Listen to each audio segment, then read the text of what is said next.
আচ্ছা, রাকিব ভাইয়ের কাছে আমার একটা প্রশ্ন হইল গিয়ে, বিগত দিনে আমরা দেখতে পারছি কংগ্রেসের টিকিট প্রত্যাশী বাক্কা কতজন আসলাম।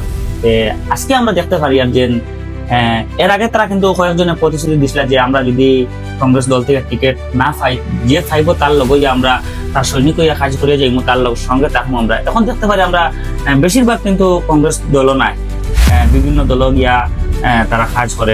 এই ব্যাপারে তারা কিন্তু এর আগে কিন্তু খুব শক্তভাবে আমরা বিভিন্ন জায়গায় মিটিং অ্যাটেন্ড করছি, কিন্তু বিভিন্ন জায়গায় তারা বলছেন যে আমরা এলাও প্রশ্ন করা আছে যে আপনারা যদি টিকিট না পান তাহলে আপনারা দল ত্যাগ করবা না দল পরিবর্তন করবা। বলছেন না, আমরা দল ত্যাগও করতাম না, পরিবর্তনও করতাম না, আমরা সেই যে দলের কাজ করে যে সেই দলও আমরা থাকবো। এখন কিন্তু দেখা যাক সেই দলটা কেউ কেউ ত্যাগ করছেন, কেউ কেউ বিভিন্ন যার মর্জি গ্রহণ করছেন। এই ব্যাপারে আপনি কিতা হইবা? আসসালামু আলাইকুম, খুব সুন্দর প্রশ্ন করছেন।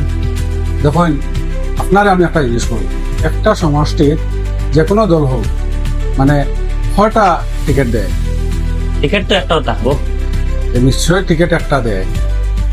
এর মাঝে আমরা সোনাই সমষ্টির থেকে প্রায় 12 জনে টিকিটের দাবি করছে।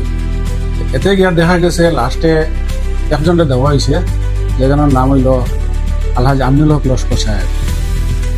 দল থেকে এটা সার্ভে করা হয়, সার্ভে করিয়া দলে দেখছে যে যোগ্য মানুষ ভোটার হল, সোনাই সমষ্টির ভোটার হল যার পক্ষে আসুন তারেও দিছে।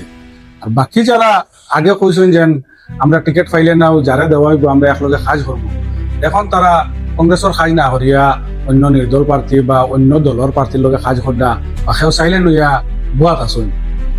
এরা আপনি দেখতে পারবা এরা প্রায় সময় কিতা করে 5 বছর পরে পরে আইয়া তারা টিকিটের দাবি করে, আর যখন টিকিট পায় না তারা এই দলের এন্ট্রি করে। এরাও নেক্সট 5 বছরও আপনি দেখবা এরারে এরাও সেম জিনিস করবো, আবার কংগ্রেসের টিকিটের দাবি করবো আর করিয়া আবার কংগ্রেসের বদনাম করবো। তারার অভ্যাস হইল এটা।